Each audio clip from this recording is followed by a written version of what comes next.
Assalamu alaikum. Let me tell you a true story about a young man named Malik.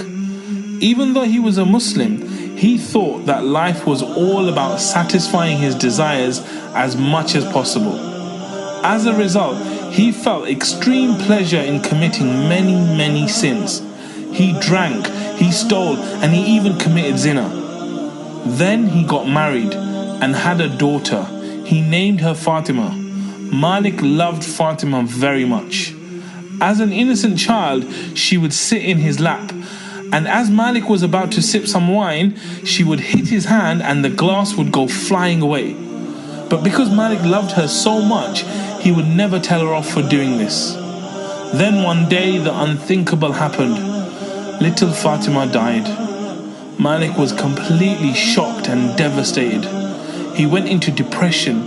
He drank more than ever before. He drank and drank and drank to the point that he would be passed out day and night. One day, in a drunken state, Malik went to sleep. He had a terrifying dream. The day of judgment had begun. Lots of people had been resurrected. Then he heard a noise behind him. He turned back to see a huge snake chasing him. The snake's mouth was wide open and heading directly for him. He was terrified and tried to run away, but no matter where he went, the snake kept chasing him. Malik found an old man dressed in elegant clothes, smelling of perfume. He begged the man to save him from the snake. The old man said he was too old and too weak to help Malik against such a strong enemy. He advised him to keep running so that he might find help. So Malik carried on running wildly. He found a cliff and climbed it. Reaching the top, he saw the fire of Jahannam. He was on the pit of the hellfire. Then he heard a voice calling out loud, "Go back, for you are not one of them." Malik turned around and ran in the opposite direction. The snake kept chasing him, and again he saw the old man. Again he begged him for help, but the old man began to cry and said he was too weak to help Malik. But he advised Malik to go to a hill nearby. Malik ran to the hill. There he found lots of children with faces bright as the full moon. The snake had almost caught him. At that moment, Malik saw his daughter Fatima amongst the children. With her right hand, she pointed to the snake to go away. The snake left immediately. Then Fatima sat in Malik's lap and recited a verse of the Quran. She said, "My dear father, has the time not come for the believers that their hearts should become humbly submissive at the remembrance of Allah and what has come down of the truth?" Malik was moved to tears.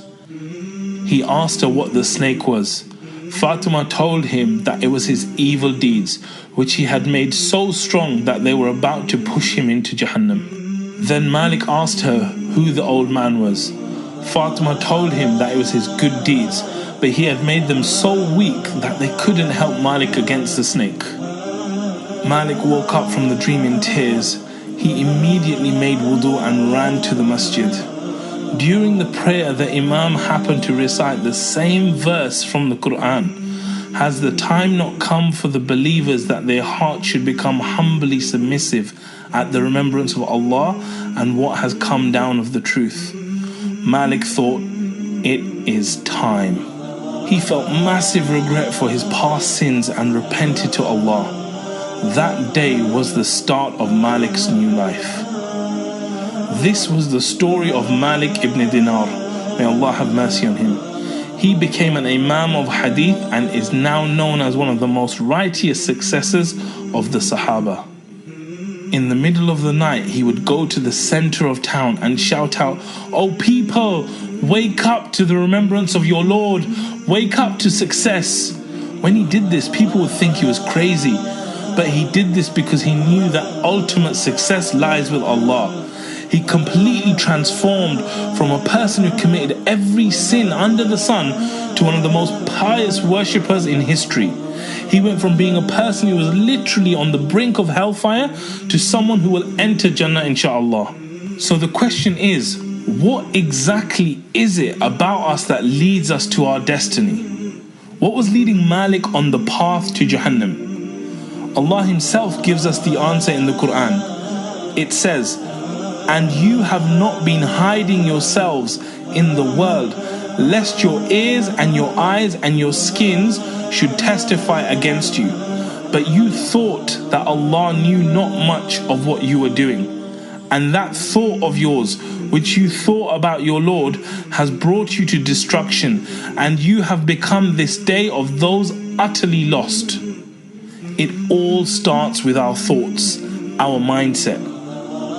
When Malik had destructive thoughts, this caused him to have destructive feelings, so he took destructive actions and was going towards an eternal destiny of destruction. But when Malik's mindset shifted to successful thoughts, his feelings and actions and destiny also became successful. Now think about your mindset. Is it empowering you and leading you to success? If not, chances are you're stuck in a certain mindset with disempowering patterns. If you want success in your life and your destiny, inshallah, then you need to have a breakthrough in your mindset.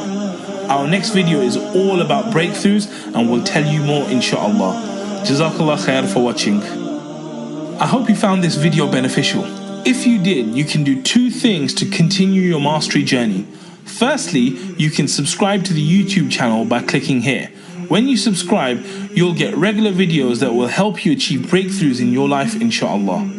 Secondly, you can join the online mastery group by clicking the link in the description. When you join, we will send you inspirational emails, reminders, podcast updates, and free resources that you won't receive on the channel. I look forward to seeing you on the next video, inshallah. Assalamu alaikum.